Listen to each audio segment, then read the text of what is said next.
When I approach a river, there's a few things I immediately look for. First, I'm looking for structure. That means rocks, logs, fallen trees, basically anywhere that would make a great spot for a fish to hide out and take cover. Say if a bird flies overhead or a person walks by, it's an immediate shelter for that fish. I personally prefer to fish a river with more structure because I think this creates a better habitat for fish. If you think about it, if you're looking at a winding river with a bunch of bends and back and forth and movement and structure, there's going to be a lot more places for fish to be, whether that's in eddies and deeper channels, underneath logs. However, if you compare that to a river that's just a straightaway, it might be harder to identify where the fish are. That doesn't mean that they're not in that river, but it's going to be harder for us as an angler to read the water and figure out where the fish are.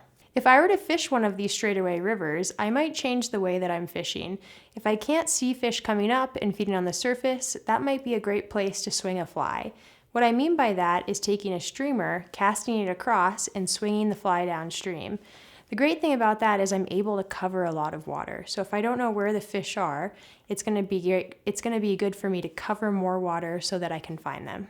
The second thing I'm going to look for is food, a food source. So what I'd be looking for example, would be a foam line. If a foam line's coming down, the currents are pushing everything that's on the surface of the water into a foam line that's probably going to have a lot of food in it.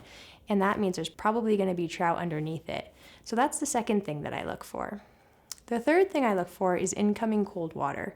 Trout need oxygenated cold water to survive.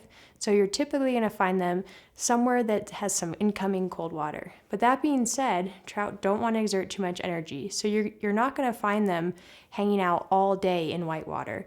Maybe they'll move there for a little bit, but for the most part, they're going to prefer more slack water in the eddies, in the softer pools and pockets, because here they can hang out, they can stay there all day looking for food, but not exerting all of their energy. That being said, you want to look at seams on the river. Sometimes where the water goes from fast current to slower pockets, this is a great place to find a trout because they might be hanging out right there under the seam in the soft water, able to grab the food in the fast water and come back into the soft water. When thinking about ideal places for trout to be, we talked about how trout love cool, oxygenated water. Think about in some rivers you might see a tributary coming in. This is a great place that you might find some trout because not only do these trout have cool oxygenated water, they also have a food source now.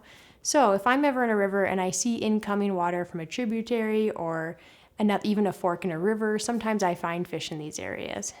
We find currents in all bodies of water, rivers, streams, lakes, oceans. It's important to understand the currents because if we realize how they operate and work, we're going to have a better idea of where the fish are and also how the fish react to the currents.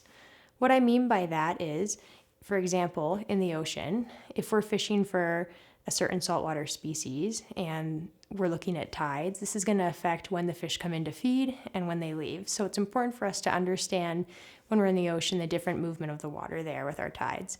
When we go into freshwater, we obviously have currents in our streams and our rivers. This is going to affect where our fish are. So when we look at a river, we can figure out where the current is the strongest, and that's also where fish are probably going to be avoiding it, but nearby because a lot of food is going to be coming down through the current. So typically I try to identify where the current is the strongest and then look for softer water nearby. You can usually identify this by looking for seams on the water surface.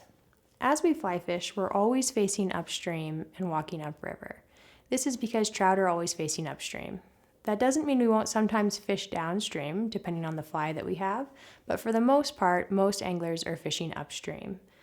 That being said, as I'm moving up the river, I'm looking around, I'm trying to find pocket water. Pocket water are little areas on the side of the river that might be a good holding place for trout.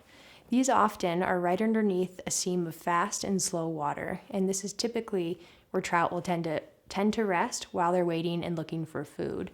You have to be pretty careful as you approach pocket water because the fish will be spooky, but if you can throw some flies into pocket water as you move upstream from a distance, you might have some luck in getting to some trout.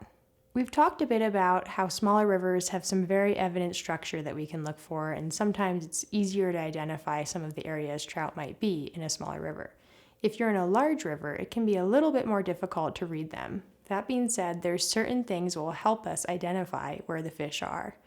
Some of that might be incoming water, such as tributaries. The other thing you might find is that there are different depths within a river, and trout will find themselves in different water columns depending on what they're feeding on. For example, if there's an insect on the bottom of the river, you might have better luck fishing on the bottom of the river. If an insect is in a phase where it's moving up in the water column, emerging to the surface, you might find more trout in the middle of the water column. What is a water column? Imagine a vertical column within the water. We use these to be able to describe where the fish is sitting in the water. It's easy for us to visualize it and see if the fish is sitting high in the water column or down low. This is important for us to know because this really helps us understand what the fish is feeding on. Insects will be at all different levels in the water column, and therefore so will fish. Basically, we use water columns to help determine how deep the fish is in the water. It's important to be able to read and identify where the fish are feeding in the water column because this will give you a much better success rate when you're fishing.